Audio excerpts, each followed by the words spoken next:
This I thought was funny as shit. Apple slapped with $2 billion EU fine over abusive streaming music act restrictions after complaint by Spotify. Apple says it will appeal. Of course they would. That's $2 billion. I mean, don't get me wrong. Apple's got cash for days, but holy God, a $2 billion fine. Now we're talking FCC. You need to step up your game.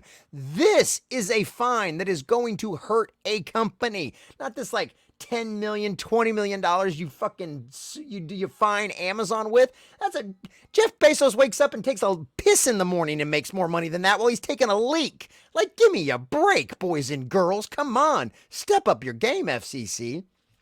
Apple slapped with $2 billion in EU fine over abusive streaming music app restrictions after complaint by Spotify. Apple says it'll appeal.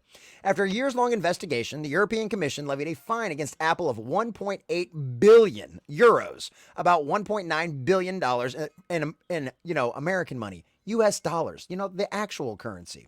For now, for abusing its dominant position on the market for the distribution of music streaming apps to iPhone and iPad users.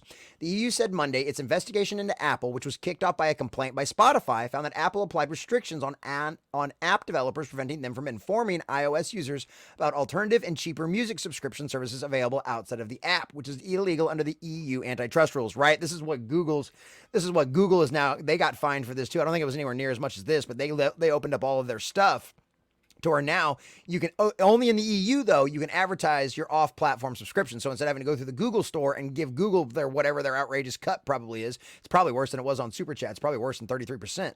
But whatever it was on that, now you don't have to do that. You can go directly to like what you would think of like Epic Games. You'd be able to go directly to Epic Games stores, or in this case Spotify. Be able to go directly through their website and get your subscription instead of having to go through Apple's nonsense.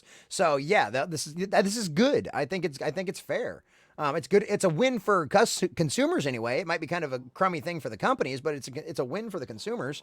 These between Apple and Google, they have an absolute stranglehold on the phone market, right? Like there is next to no competition out there for them. There's no like legitimate, like dominant competition out there. There's not even BlackBerry's not even a thing anymore.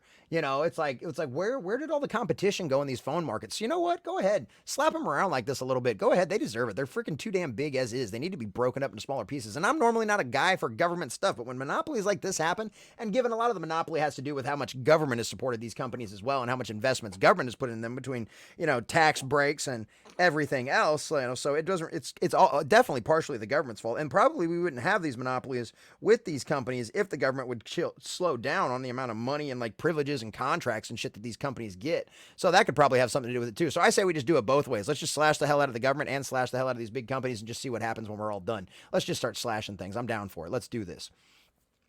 So there we go. All right. So Apple will have to open the gates to its ecosystem to allow end users to easily find the apps they want, pay for them any way they want, and use them on devices they want.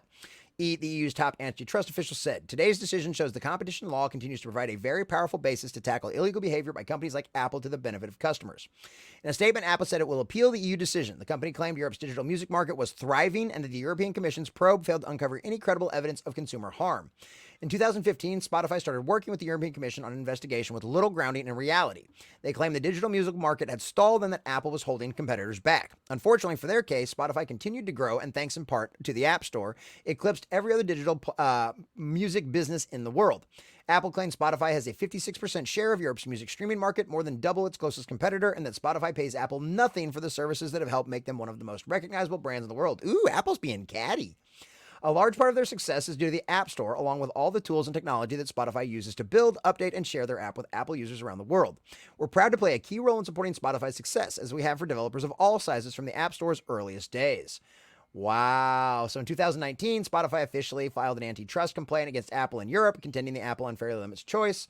Spotify in a statement said Monday that the European Commission's ruling sends a powerful message. No company, not even a monopoly like Apple, which I do agree with that, can wield power abusively to control how other companies interact with their customers. Apple's rules muzzled Spotify and other music streaming services from sharing with our users directly in apps about various benefits, denying us the ability to communicate with them, yada, yada, yada, yada, yada. We already explained basically what they want to do earlier, so that doesn't really matter. Apple has routinely defied laws and court decisions in other markets, and that the streamer is looking forward to the next steps that will hopefully clearly and conclusively address Apple's long-standing unfair practices. So it's not over yet. Obviously, Apple's going to appeal. But man, this is Europe. Like, they're probably screwed. Maybe they can get the fine pulled back a little bit or something, maybe. But I mean, unless they're going to start paying people off, which, I mean, I wouldn't put it past Apple. Not saying that they would, just saying I wouldn't put it past anybody, especially big, giant corporations. But, like, other than that, it wouldn't surprise me at all. I'm going to laugh to see if they actually end up having to pay this $2 billion. Like, I really am going to be, we have to keep an eye on that. That's going to be absolutely hilarious.